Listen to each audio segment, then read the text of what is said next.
Hello everyone and welcome back to the channel. Welcome back to another update about the UNECE regulations. Now in the past week we had the new GRVA meeting, the first one in 2025. We'll have to wait a few more weeks to get the results, to get the reports from that specific meeting. But what happened is that on January 10 there was also an ADAS meeting, and we got some results from that, and some are positive things, some are less positive. So let's dive into those. Now, they talked about mainly four things. We had the system having to confirm that the driver actually knows what the system is doing and what it is capable of. So how does it confirm that? The second one is removing the punishing measures that are currently in place. I will explain those as well. And then they are talking about the system-initiated maneuvers, on how to remove the limitations on those, and requesting evidence for the safety of DCAS. So the first thing they actually talked about was definitions. As always, they are talking about definitions. So I wanted to give you a few examples of what they're actually talking about. I mean, in this case, we're talking about a safety critical occurrence. What is the definition of that? It used to be, it resulted into an injury requiring medical assistance. Now they have added, well, it could lead to the death of a person as well. Imagine that these are the topics that we are talking about for weeks and for months within those regulatory committees, just because some company would then be able to hold their hands up like, hey, you were talking about an injury, not about a death. This is a death. We're not responsible anymore. I mean, no judge would ever do that or allow that. But this is what they are talking about. Another example is where, I was talking about how in the infamous S-curve many years ago, when I was still testing it, the car was actually going over the center line and potentially causing head-on collisions with oncoming traffic. Well, that was because the lateral acceleration was not allowed to use that speed in that kind of radius for the turn. Now they are just saying, okay, yeah, well, it's more sense that it will actually be allowed to get more lateral acceleration at that point to increase safety. It's just common sense, but for some reason they need a whole paragraph with still some mathematical decisions there. So yeah, getting that into an AI system is going to be difficult because you still have hard rules that need to be programmed into the system here. Or maybe the system can learn itself what 2.5 Gs or 0.3 Gs means in terms of speed versus corner radius. I don't know if that's how it's going to work, but as long as they keep coming up with fixed numbers, I think there will be some mathematical hard coding needed to comply with these regulations. Now, the confirmation of understanding, the R171, so the DCAS regulations, it has a section that states specifically that the driver must know what the system can and cannot do, and the system needs to confirm that. This is to avoid misinterpretation of the system on the one hand. It is also to make sure that the system is advertised as it should be. So again, full self-drive, if you read into what it is, there is no problem whatsoever. It's just a name. I've never had any issues with it. I knew exactly what it was. A lot of people seem to think that it is actual full self-driving. So now they have changed it to supervised full self-driving. I don't know if that is going to be enough for Tesla to be allowed, or for FSD to be allowed in Europe under these regulations, yes or no. Maybe they need to rebrand it to something else. I don't know. But that's the fear that they have as well, that a name implies more than it actually is. So also they need to avoid that the driver doesn't know how to properly operate the vehicle in that state. But how can a driver prove that? I mean, we already have to get into the car, hit an annoying button to eliminate that overspeed beep that is now mandatory in Europe, while the speed limits are read incorrectly a lot of the time. So that's already an annoyance that we have. The other thing is, do we then get a pop quiz with a few questions like, hey, here's the situation. What is the car going to do? Who is going to be responsible? Are you sure that this is what happens? Something like that before you can start the car. That will be ridiculous. So the open questions are there as well. How the hell do you actually prove this kind of thing? Now, secondly, we have the punishing measures.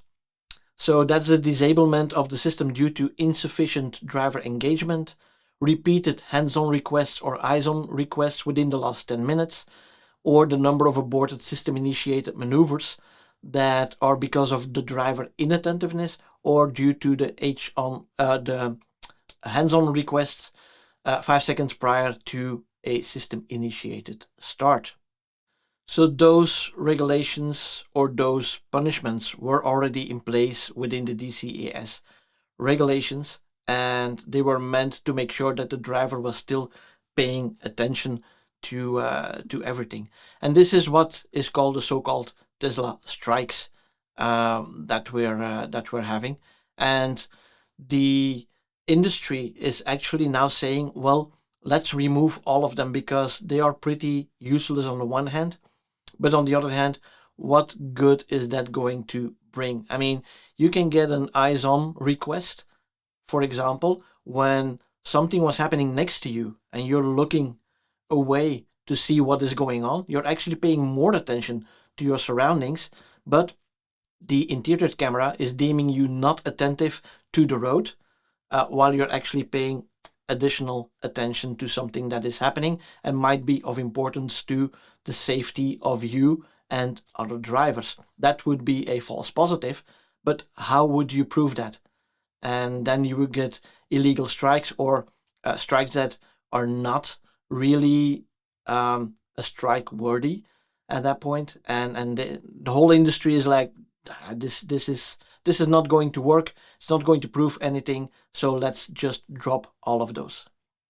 Now let's hope that that becomes a reality, because removing some of these parts of the regulations, these measures that they want to take, would actually be beneficial to move things ahead. So yeah, fingers crossed that this will go through into the GRVA meeting, and we will have to wait for the report to see if that actually happened.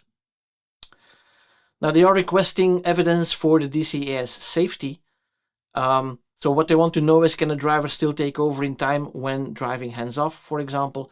Can a driver cancel a system-initiated maneuver safely and timely before it actually does, because it needs like a notification period? And is that long enough for a driver to intervene, even when the driver is driving hands off at that point? Do drivers remain engaged when hands-off driving? So that's the over-reliance part that they're concerned about.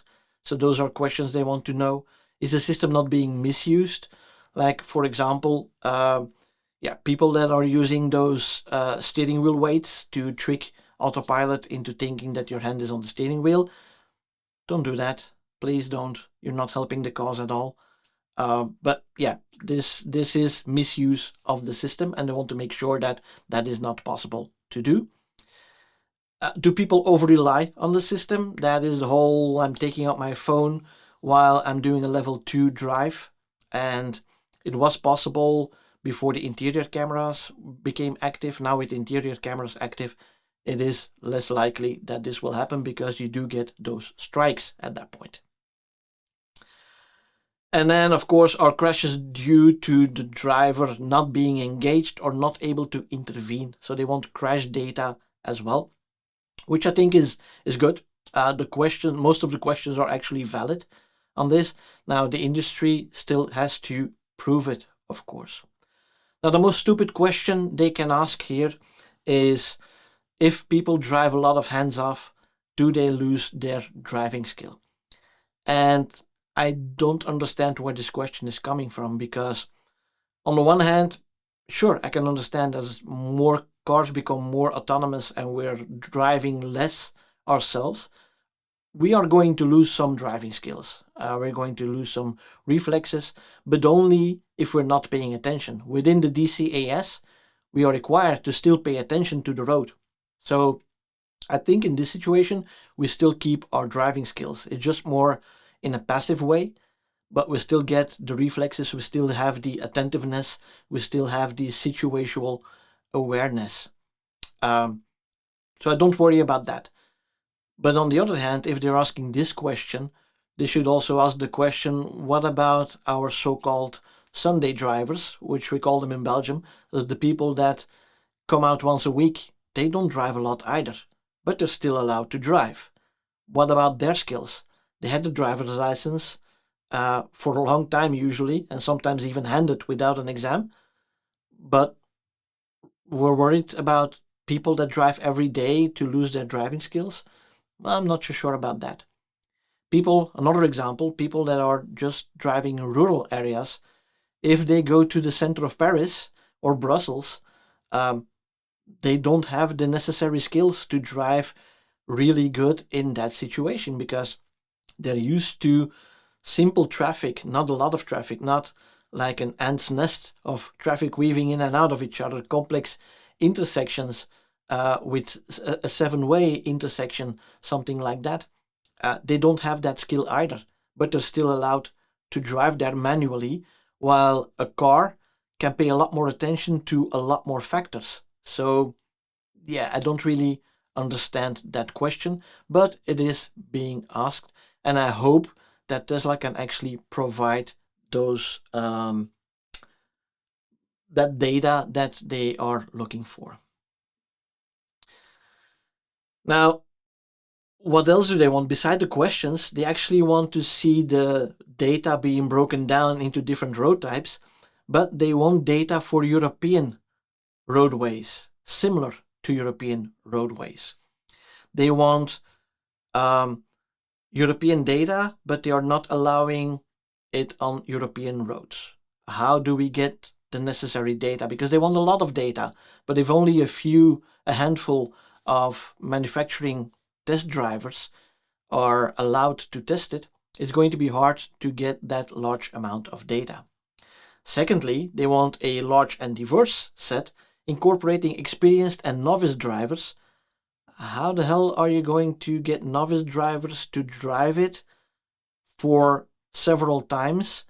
Not just like a test drive for 30 minutes. They need to see how easy it is to get used to the system, for example. So novice drivers are not employees from the manufacturer. So how are we going to do that? Is it purely test drives? I don't know. Also, drivers who like and dislike the technology. Well, the test drivers, they sure like the technology, otherwise they wouldn't be doing it as a job. So people who don't like it are not interested in it. How do you get people that are not interested in it to drive it? So I don't understand why or how they expect us to get that.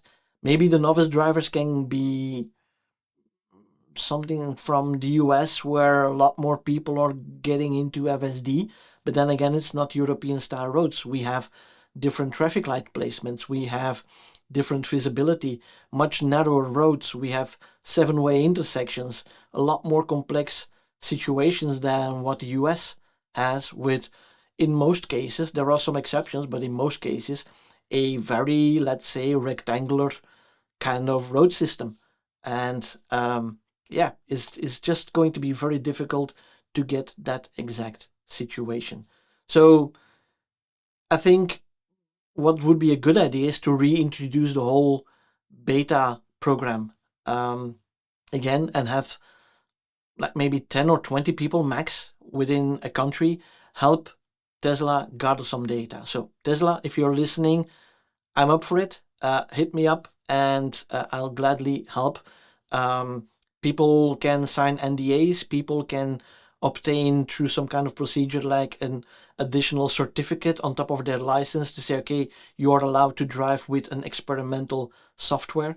For example, this can all be legally arranged, but we need more people to gather the necessary data. So yeah, again, Tesla, hit me up. You know where to find me. Now, the conclusion they had was, we need all of that data. We're not going to get that data very soon. So let's just stop talking about it. And they're not stopping with the whole DCS regulations. They're stopping with the system-initiated maneuvers and hands-off driving. Because with hands-off driving, they're also kind of debating, is it still a level 2 system, or does it already become a level 3/level 4 system if it's fully hands-off? And that's a big question. It's a legal matter on the one hand, it's an over-reliance matter on the other hand. So yeah, they're debating about that as well. So they say, okay, let's wait with it and we'll see what it will actually bring us in terms of data. And they are expecting it to last up to 12 months to gather that data. Now, they also explicitly say that any contracting party or industry could initiate a new task force on ADAS. So it can be reinstated or re-engaged by Tesla, for example. So I was talking to you guys in the previous video about having something up my sleeve regarding the regulations. I was actually looking into the requirements for an official petition against the UNECE and see if we can manage to pull something together. It is very difficult to get to the requirements, and requirements are quite strict even for the EU, which is a smaller part of it. You already need to have like 1 million signatures and a minimum quota per country also. So it's very difficult, but I was looking into that. But now it seems that the ball is no longer in the UNECE camp. It is in Tesla's camp, it is in BMW's camp, it is in the industry camp to prove that what they want to put forward as the system is actually reliable and safe and safer than human driving. So yeah, now maybe we should continue to push Tesla even more to provide that data. And talking about pushing Tesla, so we had a Tesla representative, Mark van Impe, who was the chair of the GRVA, and he was a member of Tesla. So Tesla was directly involved in all those talks. Up until now, he left in September for SpaceX, which is kind of a good excuse. But there was no replacement for him. So as of end of November, we have Ivan Komushanac, I hope I pronounce it correctly, who is the new EU Policy and Business Development Manager at Tesla. So I've reached out to him. I'm going to build up a relationship with him, hopefully in the same way that I had with Mark, so that I can make sure to validate and make sure that my interpretations of the regulations are actually correct and not just an assumption that is based on my own personal opinion. I just want to make sure that whatever I report is the correct interpretation. So there you have it, another update. Positive points, well, the strikes could disappear, maybe. Negative point definitely is that, well, they are asking for evidence and they are shutting down the talks about whatever we need to get FSD to come to Europe until one of the industry leaders, hopefully Tesla, can reinstate those talks again with data that they are requesting. So again, thank you very much for watching, and don't forget to subscribe to the channel and make sure you click that little bell icon up there so you don't miss out on any new videos. And for now, thanks for watching. See you guys in the next one. Bye bye.